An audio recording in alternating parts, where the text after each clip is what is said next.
ഇപ്പൊ ആ തള്ള തനിച്ചേ ഉള്ളൂ. ആരേലും വരുന്നതിന് മുമ്പ് അവരെ അടിച്ചൊതുക്കി ചാക്കി കയറണം. നിനക്കതിനുള്ള കഴിവുണ്ട്, നീ പോയാ മതി. അയ്യോ എന്റെ ദൈവമേ.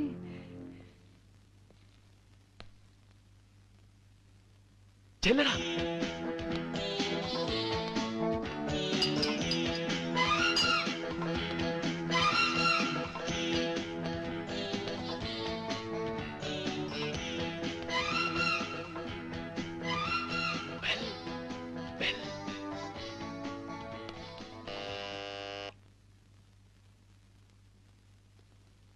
ഒന്നൂടടി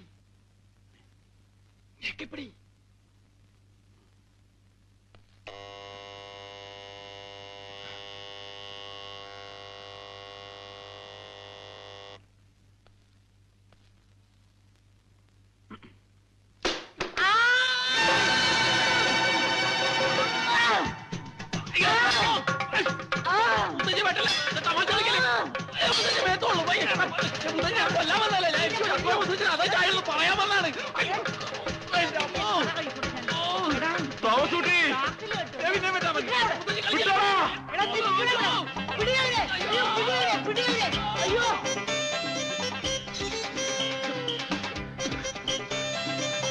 അവന് വെട്ടുകൊണ്ട് കാണുമോ?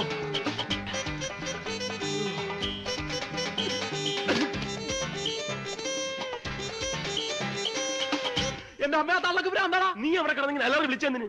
ആളുകൾ വല്ല ഓടിക്കൂടിയിരുന്നെങ്കിൽ നമ്മുടെ അഭിമാനം ഉണ്ടാവുമായിരുന്നു. നിനക്ക് അഭിമാനമാണല്ലേ പ്രശ്നം? ആ തള്ളയുടെ വെട്ടങ്ങാൻ എന്റെ നെഞ്ചത്ത് കൊണ്ടിരുന്നെങ്കിലാ. കൊണ്ടില്ലല്ലോ, കൊണ്ടിരുന്നേ കാണായിരുന്നു. എന്ത് കാണായിരുന്നു? എന്റെ നെഞ്ചത്ത് വെട്ടുകൊള്ളണതാ. അല്ലല്ല. നീ ഇപ്പൊ ചൂടാവുന്ന എന്തിനാ? നീ തന്നെയല്ലേ പറഞ്ഞു നിന്റെ മുത്തശ്ശിയാണ് വളച്ച വളയുമെന്നൊക്കെ. അങ്ങനെ പറഞ്ഞെന്ന് വിചാരിച്ച് ഒരാപത്ത് ഒരു മോടിക്കളയാവോ? എടാ അതൊരു ആപത്താണെന്ന് ഞങ്ങൾക്ക് മനസ്സിലാവണ്ടേ? നീ അവരെ വളയ്ക്കാണെന്നല്ലേ ഞങ്ങൾ വിചാരിച്ചത്.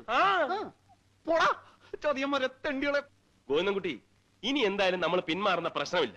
അവൾ ഈ നാട്ടിൽ കാല് കുത്തി അന്ന് മുതൽ അവള് നമ്മുടേതായി. ഇനി അവളെ വിവാഹം കഴിക്കുന്നത് നമ്മൾ തന്നെ ആയിരിക്കും. നമ്മളോ? നമ്മള് 3-4 പേരില്ലടാ. അതിനെന്താ, പഞ്ചപാണ്ഡവന്മാർ 4 പേരും കൂടിയല്ലേ പണ്ട് ദമയന്തിയെ കെട്ടിയത്? ദമയന്തി അല്ലടാ, കുന്തി. കുന്തി എങ്കിൽ കുന്തി കെട്ടിയല്ലോ, അതേപോലെ ഇവളും ചെയ്യട്ടെ അല്ലേ മഹാദേവ? പോടാ. നമ്മളെന്ന് പറഞ്ഞാൽ നമ്മളെ 4 പേരെയും കൂടെ കെട്ടാല്ല, ആരെങ്കിലും ഒരാളെ. ആ ഒരാൾ ആരാണെന്ന് പറ.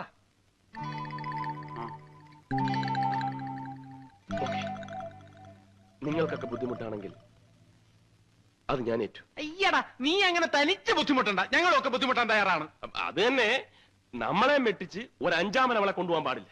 അതുകൊണ്ട് എപ്പോഴും അവളുടെ മേലൊരു കണ്ണു വേണം. ഒരു കണ്ണോ? അതിനുവേണ്ടി ഈ 2 കണ്ണുകളും ദാനം ചെയ്തിരിക്കുന്നു. അയ്യാ, ഈ പണ്ടാരം പിടിച്ച നാട്ടിൽ ഇനി ഞാനില്ല. എന്തത് കൊള്ളക്കാര നാടാ. രാത്രി വന്നത് പോട്ടേന്ന് വെക്കാം. ഇതിപ്പോ പട്ടാ പകലല്ലേ വന്നത്, തല്ലി കൊന്ന് ചാക്കില് കെട്ടാൻ. എന്താ മുത്തശ്ശി, എന്തിനാ പെട്ടിയിലതൊക്കെ എടുത്തു വെക്കുന്നത്? എനിക്കേ എന്റെ ജീവനും കൊണ്ട് എങ്ങനെയെങ്കിലും എന്റെ നാട്ടിലെത്തിയാ മതി. എന്താ മുത്തശ്ശി, കാര്യം പറ. ഓ, ഇപ്പൊ കാര്യം പറയാത്ത കുഴപ്പമുള്ളൂ. മുത്തശ്ശ, എന്താ മുത്തശ്ശ, എന്താ ഉണ്ടായേ? അവളെ ആരോ കൊല്ലാൻ വരണമാര് തോന്നിയെന്ന്. തോന്നിന്നാ? അപ്പൊ അവൻ എന്നെ കൊല്ലാൻ വന്നതല്ലെന്നാ പറയുന്നത്. സത്യം പറയാമല്ലോ, നിന്നെ കണ്ടാൽ ആർക്കും ഒന്ന് കൊല്ലണമെന്ന് തോന്നും. എനിക്ക് തന്നെ ഒരുപാട് പ്രാവശ്യം തോന്നിയിട്ടുണ്ട്. മനുഷ്യനെ എടി, കൊല്ലാൻ വന്നവനാണെങ്കിൽ പിന്നെ കൊല്ലാതെ തിരിച്ചു പോകും. അതെന്റെ മിടുക്ക്. അവന്റെ കൂമ്പ് ഞാൻ ചവിട്ടി കലക്കിയില്ലേ. ആരുടെ? എന്റെ പൊന്നു മോളെ, ഈ മുത്തശ്ശി പറയണ നീ ഒന്ന് കേക്ക്. ഈ നാട് ശരിയല്ല, നമുക്ക് തിരിച്ചു പോവാ. എന്താ മുത്തശ്ശി പറയണേ? തിരിച്ചു പോവാന്നോ? അപ്പൊ സേതുവേട്ടനെ പറ്റി അന്വേഷിക്കണ്ടേ, അറിയണ്ടേ? സേതുമാധവനെ പറ്റി അന്വേഷിക്കണ്ടെന്ന് അറിയണ്ടെന്ന് ആരെങ്കിലും പറഞ്ഞോ? കണ്ണൂര് ഈ നാടും തമ്മിൽ അത്ര വലിയ ദൂരമൊന്നുമില്ലല്ലോ. നമുക്ക് അവിടെ നിന്നുകൊണ്ട് അന്വേഷിക്കാം. പോരാ, സേതുവേട്ടനെ പറ്റി എന്തെങ്കിലും അറിയണമെങ്കിൽ നമ്മൾ ഈ നാട്ടിൽ തന്നെ നിൽക്കണം. മുത്തശ്ശിക്ക് ഇനി പേടിണ്ടെങ്കിൽ ഒരു കാര്യം ചെയ്തോളൂ, മുത്തശ്ശനെയും കൂട്ടി പൊക്കോളൂ. എനിക്കിവിടെ ആരും കൂട്ട് വേണമെന്നില്ല. എന്റെ ഏട്ടനെ പറ്റി അറിയേണ്ടതൊക്കെ അറിയാതെ ഞാൻ ഇവിടുന്ന് മടങ്ങുന്ന പ്രശ്നമില്ല.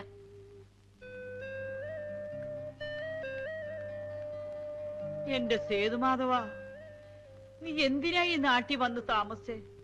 മനുഷ്യര് തീ തീറ്റിക്കാനോ?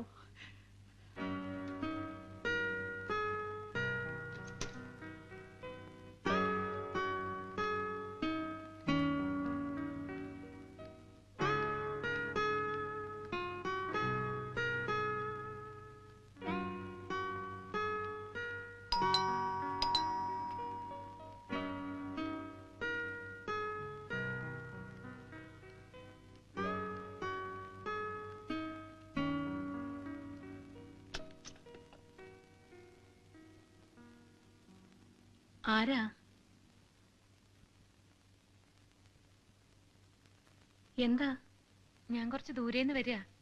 കുറെ മുമ്പ് ഒരു ചെറുപ്പക്കാരൻ ഇവിടെ വന്ന് താമസിച്ചിരുന്നില്ലേ? ബോംബെക്കാരൻ, ഒരു സേതുമാധവൻ. ആ സേതുമാധവൻ എന്റെ ഏട്ടനാ. സേതുവിന്റെ സിസ്റ്റർ. മായ എന്നല്ലേ പേര്? അതെ. വരും മോളെ, അകത്തേക്ക് വരും.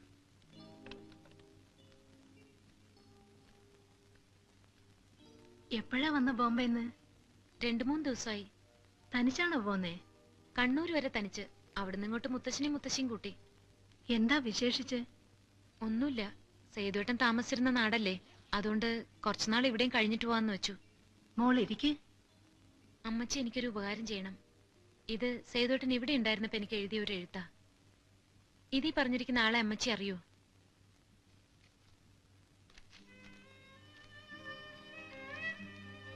പ്രിയപ്പെട്ട മായ, അമ്മ എന്നെ തിരക്കാറുണ്ടോ? ഞാൻ എവിടെയാ, എന്താ വരാത്തതെന്നൊക്കെ ചോദിക്കാറുണ്ടോ?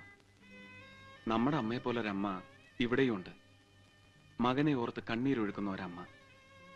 അമ്മയെ പൊന്നുകൊണ്ട് പൊതിയാൻ, നോട്ടുകെട്ടുകൾ കൊണ്ട് തുലാഭാരം നടത്താൻ ഒരുങ്ങിയിറങ്ങിയവനാണ് അമ്മയുടെ മകൻ. ആ മകനോട് പറയാൻ ഞാനും മറന്നു.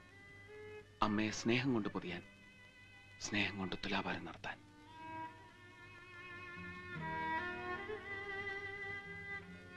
സേതു ഈ എഴുതിയിരിക്കുന്നതൊക്കെ ഞങ്ങളെ കുറിച്ചാ. എന്നെ എന്റെ മോൻ ആൻഡ്രൂസിനെയും കുറിച്ച്. എന്താ മോളെ? ആൻഡ്രൂസ് ഇപ്പൊ എവിടെയുണ്ട്? ബോംബെയില്. മോള് കണ്ടിട്ടുണ്ടോ അവനെ? ഇല്ല. എങ്കി വരൂ. വരൂ മോളെ.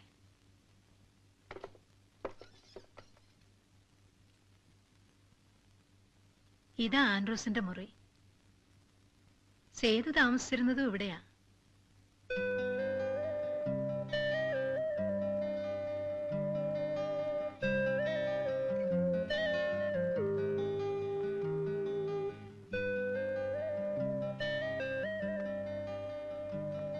ഇതാണ് എന്റെ മോൻ ആൻഡ്രൂസ്.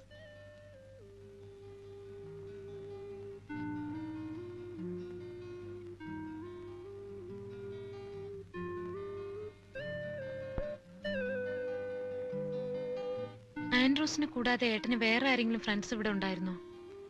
ഇവിടെ അങ്ങനെ സേതുവിന് ഫ്രണ്ട്സ് ഉള്ളതായിട്ട് അറിയില്ല. ലൈബ്രറി പോകും ദിവസവും. അവിടുന്ന് വന്ന മുറി അടച്ച ഒറ്റ ഇരിപ്പാ. ദേ, ആ പുസ്തകങ്ങളും പെട്ടിയും ബാഗും ഒക്കെ സേതുവിന്റെയാ.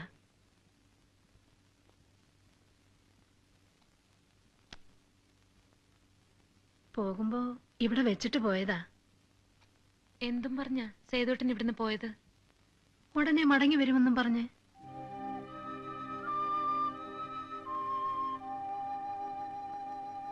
എന്താ മോളെ?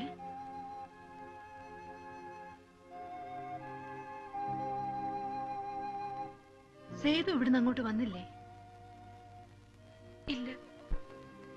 പിന്നെ സേതുവേട്ടൻ മരിച്ചു അമ്മച്ചി.